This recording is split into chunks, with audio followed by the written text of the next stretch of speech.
Assalamualaikum warahmatullahi wabarakatuh. Perkenalkan, nama saya Anissa Rahmawati, mahasiswi Politeknik Negeri Subang dari Prodi Sistem Informasi dengan nomor pokok 10107008. Kali ini saya akan menjelaskan isi materi tentang buku Pendidikan Pancasila untuk Perguruan Tinggi dengan pengarang Dr. Ujang Tjadra, SSH, MH, MIP, MAP.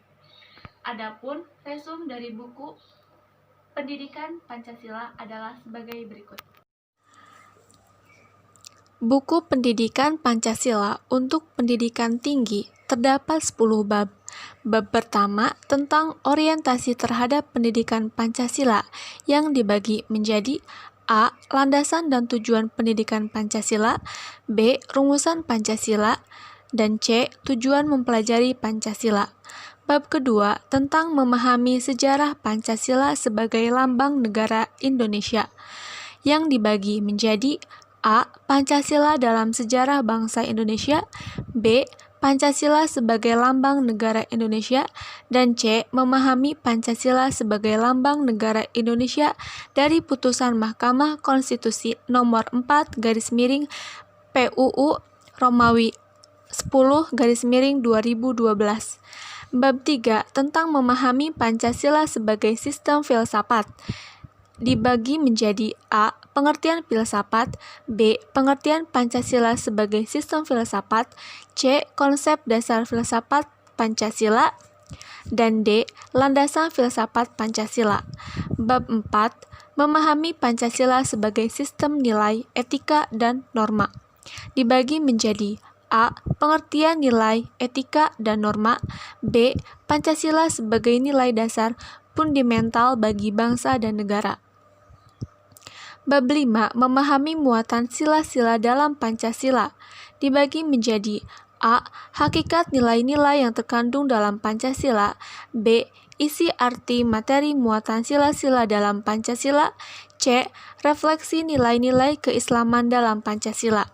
Bab ke-6 memahami Pancasila sebagai ideologi bangsa dan negara yang dibagi menjadi A. Pengertian ideologi, B. Makna ideologi bagi bangsa Indonesia, C. Perbandingan ideologi Pancasila dengan ideologi lain, D. Kedudukan dan fungsi Pancasila dalam tata kehidupan bangsa Indonesia, E. Memahami makna Pancasila sebagai ideologi negara dari putusan Mahkamah Konstitusi nomor 100/PP PUU 11 Romawi /2013. Bab 7 tentang memahami demokrasi Pancasila dibagi menjadi A. Perkembangan demokrasi di Indonesia, dan B. Konsepsi demokrasi. Bab 8 memahami hak dan kewajiban asasi manusia dalam Pancasila.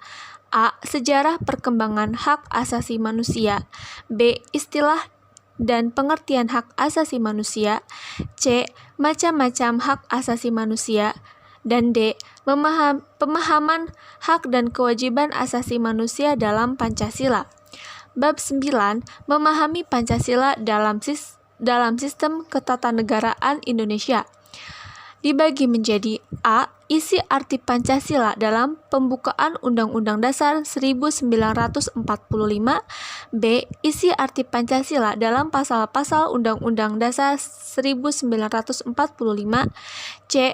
Kedudukan pembukaan Undang-Undang Dasar 1945, D. Hubungan pembukaan dengan pasal-pasal dalam Undang-Undang Dasar 1945, E. Hubungan antara pembukaan Undang-Undang Dasar 1945 dengan Proklamasi 17 Agustus 1945, F. Perubahan Undang-Undang Dasar 1945, dan G. Struktur ketatanegaraan Indonesia setelah perubahan Undang-Undang Dasar 1945.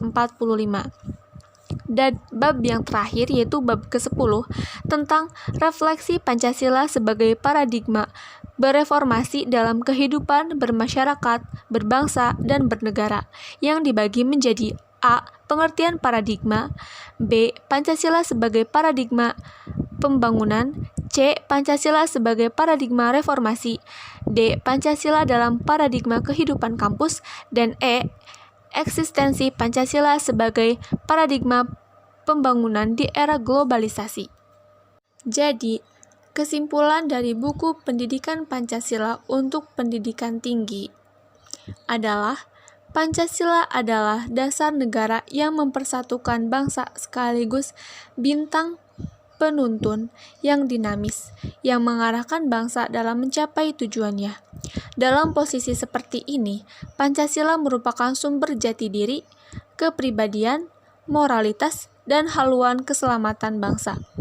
Oleh karena itu, pendidikan Pancasila sangat penting diajarkan agar setiap insan Indonesia dapat memahami nilai, filsafat, hingga tujuan kita bernegara dan berbangsa.